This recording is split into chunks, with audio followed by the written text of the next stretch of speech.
The Covina Christmas Eve Massacre. On December 24, 2008, an extended family gathered at the home of 80-year-old Joseph Ortega in Covina, California. That evening, a man dressed as Santa Claus rang the doorbell. When the door opened, Bruce Pardo, 45, the estranged ex-husband of Ortega's daughter Sylvia, opened fire. Ortega's 8-year-old granddaughter was shot in the face but survived. Pardo killed 8 people with a 9mm handgun, then used a homemade flamethrower to ignite the house, killing a 9th victim. Severely burned, Pardo fled and later died by suicide at his brother's home in Sylmar. Investigators found he had planned an escape to Canada and carried over $170,000 in cash. The attack remains one of the deadliest family-related crimes in U.S. Christmas history. The Gibbons family murders.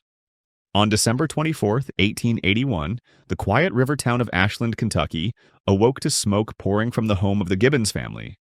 Inside the burning house were the bodies of Robert Gibbons, 17, his sister Fanny Gibbons, 14, and Fanny's friend Emma Kisco, 15. Each child had suffered fatal head injuries inflicted with blunt tools, and the girls showed evidence of sexual assault. The fire was deliberately set in an attempt to destroy evidence. Investigation quickly focused on George Ellis, a local bricklayer, along with co-workers William Neal and Ellis Craft. Ellis later confessed, admitting he was obsessed with Fanny and planned the attack. In May 1882, Ellis was sentenced to life in prison, but was lynched by a mob the night of sentencing. Neal and Craft were convicted and executed later that year. The case permanently shattered Ashland's sense of safety. The Feliz murder mansion.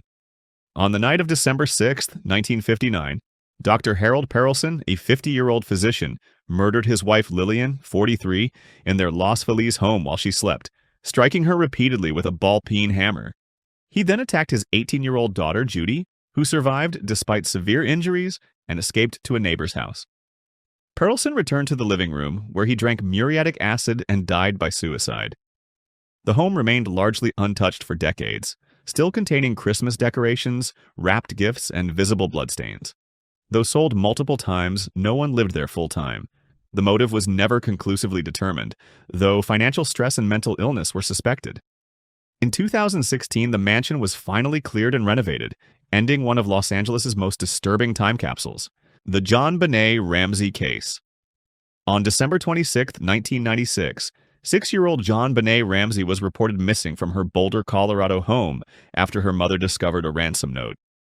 Hours later, JonBenét's body was found in the basement, wrapped in a blanket. An autopsy determined she died from strangulation and head trauma.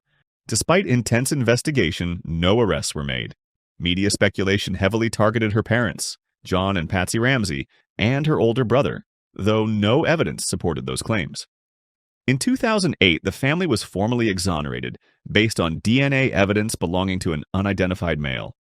Nearly 3 decades later, the case remains unsolved, making it one of the most infamous Christmas-related crimes in American history: the Palmertown Saltville Dam disaster.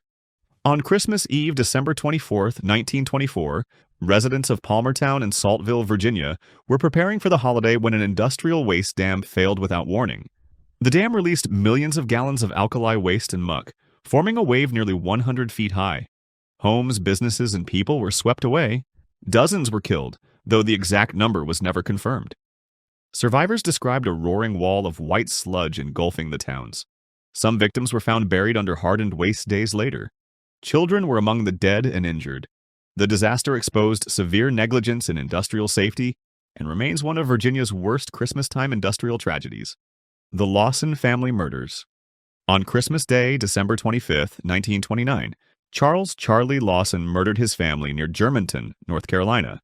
After sending his eldest son Arthur, 16, on an errand, Lawson killed his wife Fanny, 37, and their 6 children: Carrie, 12, Maybelle, 7, James, 4, Raymond, 2, and infant Mary Lou, 4 months.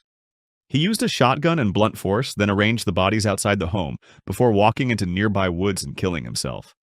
Arthur was the sole survivor. Motive was never conclusively determined, though theories ranged from mental illness to family abuse. The case remains one of America's most disturbing Christmas Day familicides, the Italian Hall tragedy. On December 24, 1913, more than 700 people gathered at the Italian Hall in Calumet, Michigan, for a Christmas party organized for striking miners' families. As children lined up for gifts, someone yelled, "Fire!" Panic erupted. With only one narrow staircase and exit, the crowd surged downward. The door at the bottom was blocked, and people were crushed and suffocated. 73 people died, including 59 children. The youngest victim was 2-year-old Rafael Lasso. The oldest was 66-year-old Kate Pydon. No fire was ever found, and no one was charged. The tragedy became a symbol of labor-era injustice and preventable mass death. Christmas morning murder-suicide. On December 25, 2011, a Christmas morning gathering in Grapevine, Texas, turned deadly. Azim Yousafzai, 56, arrived at the apartment of his estranged wife, dressed as Santa Claus. Inside were his wife, Nita, 43, their 2 daughters, including 19-year-old Nona, and several relatives. Moments after entering, Yousafzai opened fire, killing everyone present before turning the gun on himself. A brief 911 call captured silence and labored breathing before disconnecting. Authorities later cited financial ruin, bankruptcy, marital separation, and strict control over his family as contributing factors. The crime shocked the community and drew national attention due to its timing, disguise, and the murder of multiple family members during a holiday celebration. The Christmas Eve blizzard. On December 24th to 25th, 1913, a sudden and violent blizzard swept across the American Midwest, trapping travelers and residents alike in freezing conditions. Heavy snow, high winds, and near-zero visibility caused hundreds of fatalities. Families attempting to reach home were stranded, entire towns were cut off, and railroads were immobilized. Isolated homesteads were buried under drifts, and rescuers struggled to reach victims in time. Many froze to death in their homes or vehicles, while others succumbed to exhaustion after futile attempts to find shelter. The blizzard left communities devastated, with bodies discovered days later, livestock perished, and crops destroyed. It remains one of the deadliest and most chaotic winter storms in U.S. history, a stark reminder of nature's indiscriminate cruelty during the holiday season. The Silent Night murder. In the 1920s, during a quiet Christmas gathering in Chicago, a man turned a holiday celebration into a scene of horror. On the night of December 24, he murdered multiple family members inside their home, using a combination of blunt and sharp instruments. The killings were sudden and merciless, leaving no survivors among those present. Neighbors discovered the crime the next morning, alerted by an eerie silence and the absence of lights or movement.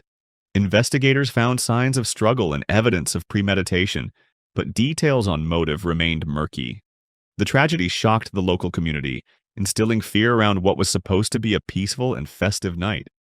The case faded into obscurity over time, yet it remains a chilling example of holiday violence in early 20th century America.